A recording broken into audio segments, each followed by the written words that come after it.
Kunan is a young aristocrat from a prominent family in the kingdom, and you'd think his life would be great, but take a look at his family sitting all around him. Well, that's something he can't do because he's blind. He possesses something known as the hero's scar, so ever since the day of his birth, he has been completely blind, and that has made him really depressed. His personal maid, Eiko, has to lead him everywhere he goes, but to give Kunan something to do, she encourages him to learn magic. After all, he does have a water magic crest, so it would be a waste if he didn't learn how to use it. He is introduced to his magic tutor, Jenny, and she says it's nice to finally see Kunan in the flesh. She introduces herself and they start their first magic lesson for the day, a basic water ball spell.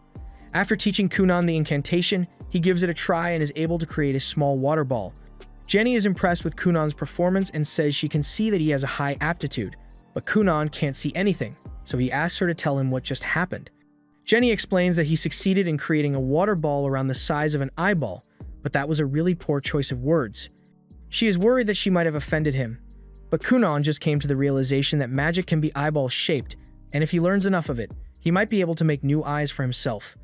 With newfound hope that he may one day gain his vision, Kunan becomes intrigued about the world around him and starts trying to learn as much as he can. Kunan's ancestor, the hero of this nation, Histor, defeated the demon lord, but he lost an arm and a leg in the battle. And since then, every so often, his descendants would be born with something missing, whether it be an arm, a leg, or eyesight. Which is crazy because imagine getting hurt so bad that your descendants end up suffering your injuries with you. Kunan may have lost the genetic lottery, but he's not going to let that hold him back any longer. He swears he's going to find a way to make new eyes for himself with magic, but practicing magic is actually really hard. He runs out of stamina after casting a few basic spells, and if he wants to create new eyes for himself, he can't stay like this, so he needs to find a way to strengthen his body.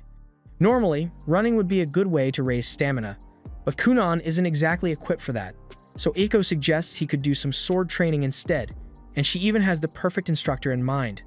Kunan spends the next few hours training with Master Oro to raise his stamina, and after that, Jenny arrives to continue her magic lessons with him. She can see that Kunan has been working hard with a sword, so she asks him if he wants to take a break since he would probably be tired from all the training, but he tells her he wants to keep going.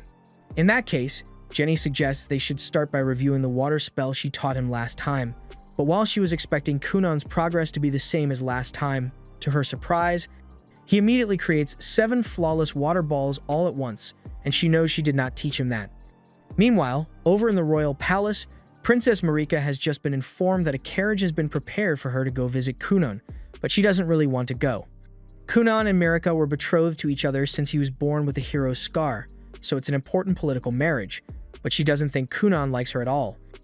She visits him every now and then so they can get to know each other, but he always acts so gloomy around her, and no matter how hard she tries to cheer him up, he would always say nothing matters because he's blind and can't do anything by himself.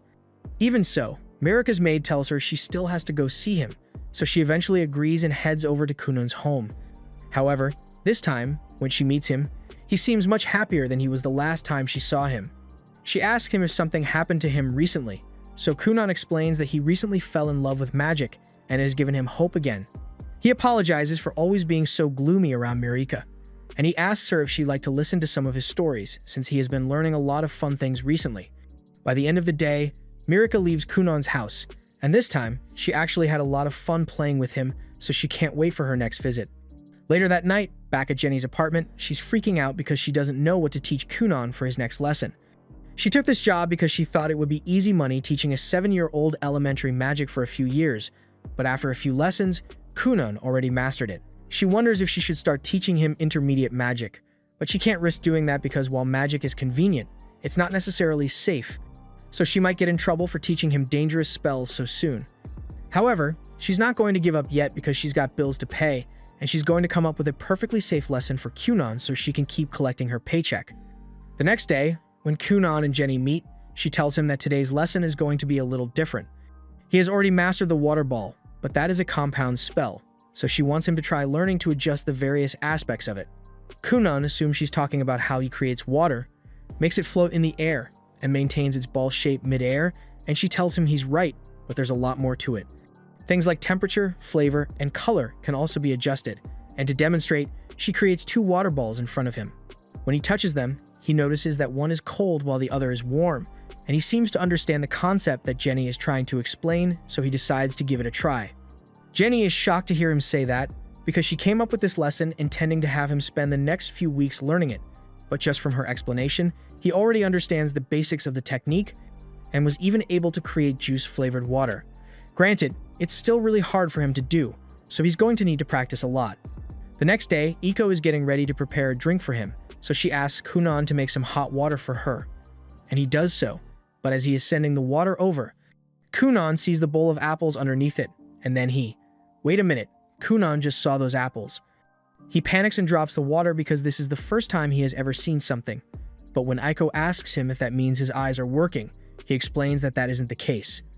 It's more like he was able to use his magic to identify the object, which is an astounding development because it brings him one step closer to his goal of creating eyes with magic. Right now, all he can do is differentiate the red apples from the green ones, but he still has no idea what most colors actually look like, so he's going to have to do a lot of practice to get used to this. A little while later, Iko goes to report the good news to Kunan's father, and he is shocked to learn that Kunan can actually see now. Iko explains that he can only see within a small range near his body with his magic, but he can identify colors easily, so it's as good as regular vision. He is also able to read books now by tracing the colors of the pictures. He still can't understand words yet since he never learned how to read as a kid, but it's only a matter of time before he gets the hang of it, and Kunan's father is glad to hear it. Later that day, Kunan is getting ready for his usual magic lesson with Jenny, but while he's waiting for her to arrive, he gets an idea and decides to surprise Jenny by showing off how much his magic has improved. To do this, he creates a massive ball of red water in the air, and Iko thinks it looks beautiful, but a moment later, his family comes to check on him. And Kunan is so excited to see them that he loses control of the water ball and splashes it all over himself and Iko. Kunan's mother is horrified by the sight of him in this state, but he doesn't understand what the big deal is since he is just covered in a bunch of red water.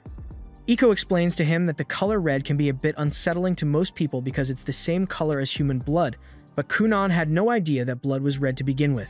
Kunan spends most of his free time reading and his father has taken notice, so he calls Kunan's brother, Ixio, into his office to tell him about his plans. He tells Ixio that he's thinking of sending Kunan to school now that he can take care of himself, but he is going to need Ixio to look after him as much as possible as his older brother. Sometime later, Kunan is summoned to the main branch to meet his father, but he's not sure what this is about since he hasn't done anything bad recently. When he finally meets his father, he says he has a very important announcement to make. According to Kunan's tutor, he has already finished most of the subject material taught at the school for noble children, even though he has never actually been to school. He was wondering if Kunan is curious about what going to school in person feels like, but Kunan says he's not particularly interested in attending school.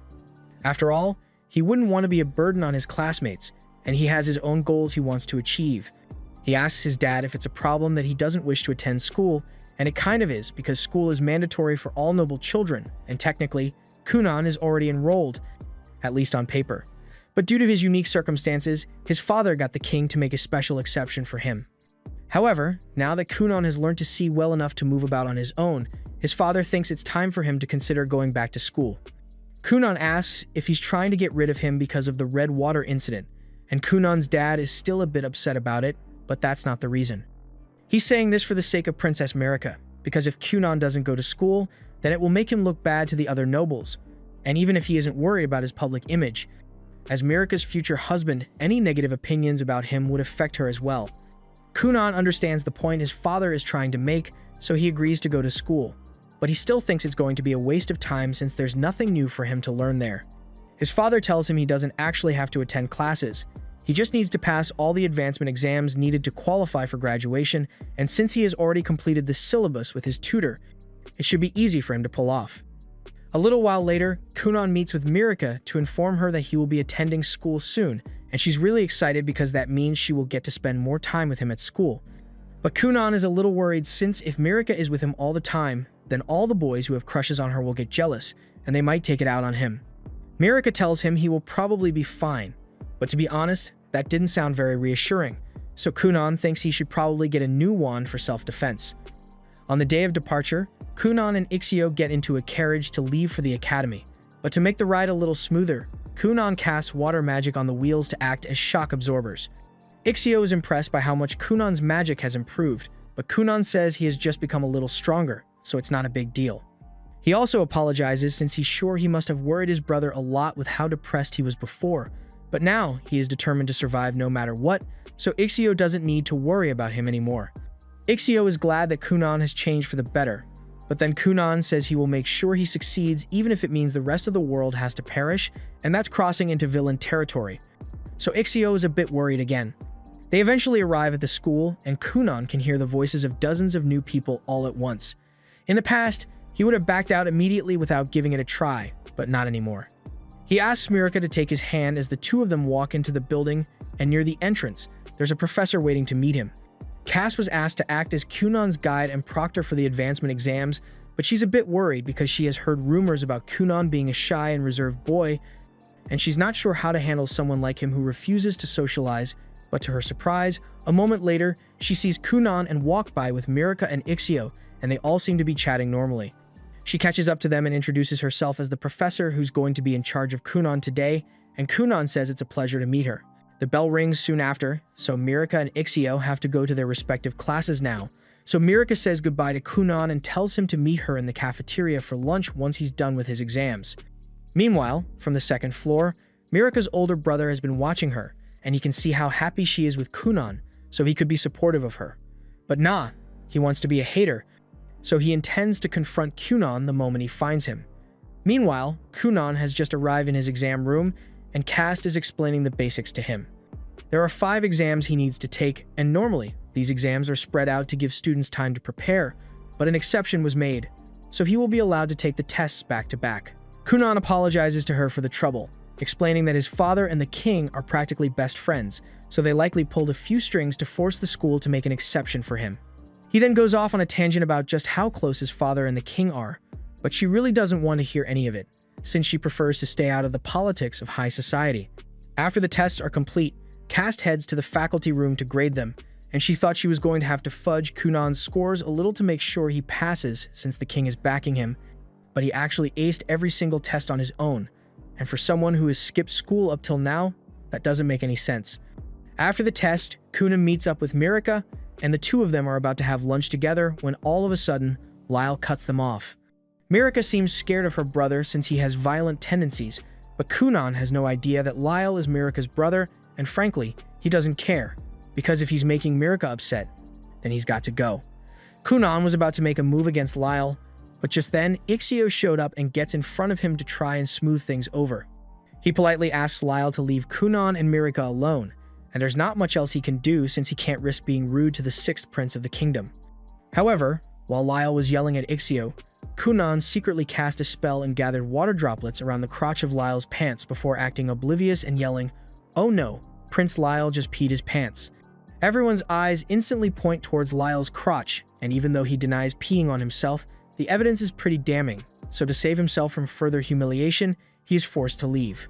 Ixio and Mira are relieved that Lyall is gone now, but they both know Kunan had to be the one behind the pee thing. But Kunan avoids the question and changes the subject, asking what the others would like for lunch. This was the end of episode 2. Subscribe to not miss the next part.